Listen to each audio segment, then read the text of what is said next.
On March 18, 1984, a young Japanese man named Kahatsu Izaki was enjoying an evening bath at home. Suddenly, two armed masked men burst into his house and kidnapped him while he was completely naked. Izaki was the owner of Glico, a well-known confectionery company in Japan. The next day, a ransom note arrived at his factory.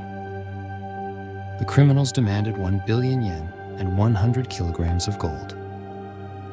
In case you're wondering, that amounts to 10 million US dollars. They instructed that the ransom be delivered to a specified phone booth on the street. However, 2 days later, before any ransom was paid, Izaki managed to escape from his captors. Before dawn, while no one was watching, he freed himself from the ropes, broke down the door of the warehouse where he was held, and fled. To answer your question, he was not naked, as they had given him clothes after the kidnapping. He ran until he found two railway workers who helped him contact the police. The problem was, Izaki could not identify his kidnappers at all. He couldn't even recall any distinct features. Although the kidnapping attempt failed, the criminals did not stop. They sent a threatening letter to Izaki and his factory. The letter stated that if they did not pay $480,000, they would poison the sweets produced by the factory with cyanide. To prove their intentions and ensure everyone believed they were serious, they infiltrated the factory and set parts of it on fire. Thus, it was clear to everyone that they were not bluffing. What they did next terrified the entire Japanese population and prompted the Japanese police to deploy over 130,000 officers to catch them. For those seeing me for the first time, I am Emin, the narrator, and I share stories about strange and mysterious events on Earth. Today, I will tell you about a case that engaged the entire Japanese nation to solve it. But the criminals outsmarted everyone. The police had no suspects and no leads. In the 1980s, it was rare for the police to be puzzled by such a case. Statistics show that in 1983, the Japanese police solved 97% of murder cases and 55% of theft cases. Therefore, the failure to solve the Glico case was a dark mark on their record and a blow to their reputation. A well-known newspaper, Yomiuri Reputation. A Yomiuri even published a front-page article stating, "We do not recall a case in Japan's history where criminals deceived the police in this manner. What humiliated the police even more was that the criminals openly challenged them to catch them. Over more than a year and a half, they sent the police over 100 letters. The letters mocked and dared the police to capture them. They even provided the police with clues to help catch them. The first letter read, 'To the dumb police, are you really this stupid? With all these officers, you can't do your job and catch us. If you were truly professionals, you would have caught us by now. But since you're incompetent, we'll give you some hints.' The hints included suggestions of who might be the criminal. For example, the criminal could be an insider from the factory, or that the owners of the warehouse where Izaki by chance escaped might be involved. The writer of the letter also provided details like the color of the car they used to kidnap Izaki, which was gray. They even gave the address of the supermarket where they bought food after the kidnapping. The letter ended by stating, "If you can't catch us after all these clues, then you're simply robbing the taxpayers' money because people pay taxes to ensure their safety. It seems we need to kidnap your police chief." Frankly, the criminals wiped the floor with the police after this letter. After this letter, a large number of letters began arriving at newspapers and magazines. The criminals had a knack for grabbing the public's attention. They sent letters to the press to ensure their threats were widely publicized. Indeed, the story spread across Japan, and everyone followed the crime as if it were a movie. The letters they sent contained random information, but none of it was useful to the police. This situation made the police look ridiculous. To be fair, the police were working hard on the case. But the criminals were extraordinary. The police could not track them down in any way. The only thing they could determine from all these letters was the dialect the criminals used. It was similar to the dialect of people from Osaka. People from this city speak in this manner. So they thought the criminal might be from this city. Even though this insight was significant, it did not help them in any meaningful way. After the first 3 months of the case, the sender of the letters began signing them as the mystery man with 21 faces. The situation remained unchanged until September 1984.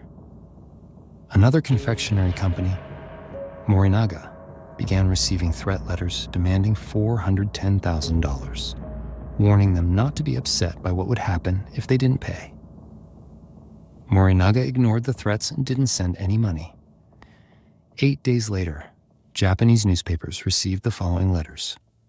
To all mothers in Japan. In the fall, when appetites are hearty, sweets taste especially delicious.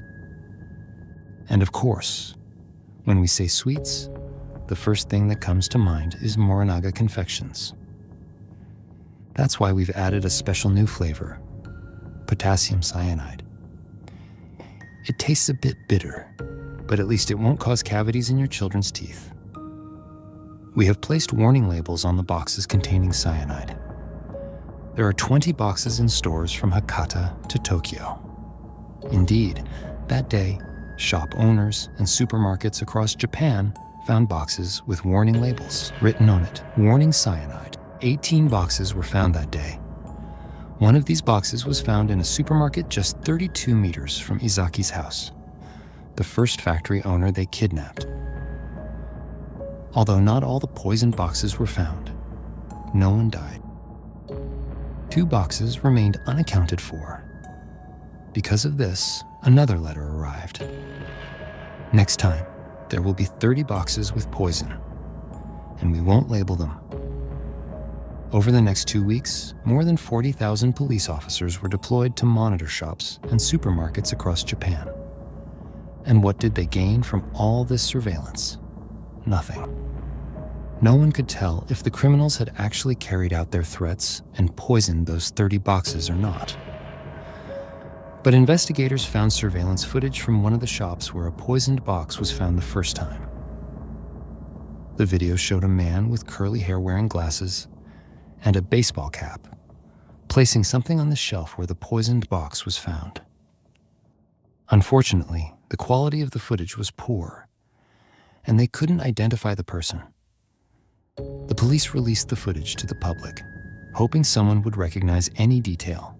Still, they couldn't identify the man. In addition to the video, the police released recordings of the extortion and threat calls made to the factory. Strangely, and what frightened people even more, was that the voice making the threats and demands for money was not that of gang members or the mystery man with 21 faces. It was the voice of a woman and a small child. In one of the calls, a small child was giving instructions to the factory to leave a bag of money behind a bench at a bus station. The calls released by the police did not help at all. Let's just say the opposite. Because the whole nation became obsessed with discovering who the monster with 21 faces was. The situation remained the same until March 1985. A year had passed since Izaki's kidnapping. During this time, 31 food and confectionery companies were harassed and received threats. The Japanese police, their investigators, and all their security agencies were running in circles, clueless about what to do. Imagine that some factories and companies complied with the criminals' demands. They actually prepared the money and placed it at the designated locations. Yet, the criminals did not take it. One of the threats to the Glico factory demanded that the factory send employees to a public phone at a street waiting area and wait for a call. Indeed, 2 policemen went there, dressed in civilian clothes, pretending to be factory employees. But he did not call. The next day, they received a letter that read, "Do you think you're smart and can deceive me? You sent 2 policemen in blue suits pretending to be factory employees. Your plan failed. I identified them by their eyes. The deceit of the police was evident. With every step the police took, the criminal was always a step ahead. What drove the police and everyone crazy was that the criminal or criminals had not taken a single dollar so far." On August 12th, 1985, a year and a half after Izaki's kidnapping, the mystery man with 21 faces sent the final letter announcing he would stop.